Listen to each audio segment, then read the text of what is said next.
పిల్లలకి చూసుకుని ఆదరించిందండి. మరి ఆమెకు కూడా మరి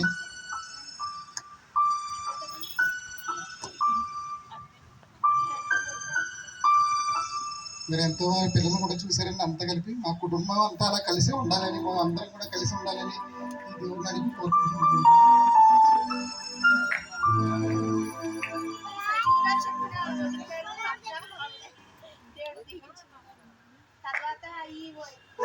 దేవుని నామంలో వందనాలండి. ఈ సజీవ్ ధన్యులు నాకు తమ్ముడు మరదలు అవుతారు. మా చిన్న అత్తయ్య గారు కూతురు అల్లుడు. అయితే దేవుని నామంలో అడిగి దైవజనులను అడగగా గొప్ప రక్షణతో నింపుతానని నాకు వాగ్దానం ఇచ్చాను. అయితే బ్రతకడని సంతకాలు చేయించుకున్న డాక్టర్ నాతోటి ఎన్ని సంతకాలు అంటే ఒక 20 సంతకాలన్నా పెట్టి ఉంటాడు. డైలీ సంతకం పెడతా ఉండేదాన్ని. రోజు సత్య అడిగింది, మరణం అయిపోతాడు అంటున్నాడు, అవుతుంది నా సంతకం పెట్టావు మాకు ఎందుకు చెప్పలేదు అంటే, ఎందుకు చెప్పలేదంటే ధైర్యం, నా దేవుడు ఉన్నాడు బ్రతికిస్తాడని నమ్మకం. ఏ సాక్ష్యాన్ని కూడా పొందుకోలేకుండా ఉండలేదండి. నా బిడ్డను నేను పొందుకున్నాక ఈ సన్నిధిలో పరిశుద్ధ ప్రార్థన మందిరంలో నా బిడ్డను పొందుకున్నాక నేను ప్రతిదీ వారానికి సాక్ష్యాన్ని పొందుకొని ఉన్నాను 4 సంవత్సరాలుగా. ఈ సాక్ష్యాన్ని కూడా అలాగే పొందుకుంటాన్న ధైర్యంతోనే సంతకం పెట్టేదానండి. వాళ్ళని మోసం చేద్దామని కాదు, వాళ్ళని మోసపుచ్చుదామని కాదు. అయితే నా దైవజనులు ఏ మాట అంటే ఆ మాట రూఢిగా జరుగుతుంది, సాక్ష్యంగా నిలబడుతుంది అన్న ధైర్యంతోనే నేను ముందడుగు వేసి సంతకం పెట్టానే కానీ వాళ్ళని బాధ పెడదామన్న మాటతో కాదు. ఇక్కడ ఉన్న మా పిన్ని గారు ప్రార్థన చేసేవారు. అన్యురాలైనా కూడా ఆమె పరిశుద్ధాత్మతో ప్రార్థన చేయమనగా ఆ బిడ్డ మంచం చుట్టూరు దేవదూతలు కనబడేవంట రోజు. అట్టి ప్రార్థన ఆ పిన్ని గారికి నేర్పించాడు దేవుడు. ఎందుకంటే బిడ్డ మరణం అయిపోతాడు అంటే తల్లికి ఎంత దుఃఖమో ఆమె చూడలేకపోయేదాన్ని. ఎవరి దగ్గరికి రానిచ్చేదాన్ని కాదు, గసరేసేదాన్ని. ఎందుకంటే అలాగైనా బలహీన పడకుండా ఉంటారని.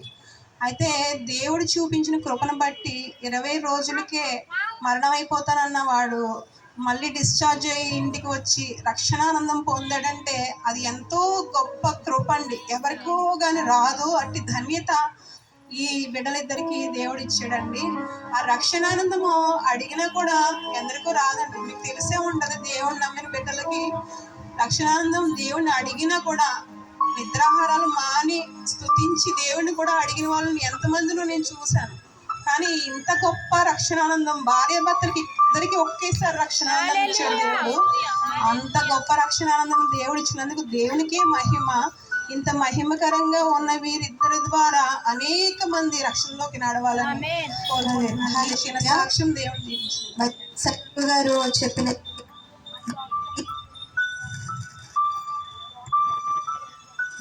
కుటుంబంలో మరి కష్టం వచ్చినప్పుడు ఈ వదిన గారే ఈ కుటుంబాన్ని మాకు పరిచయం చేశారు. హల్లెలూయా.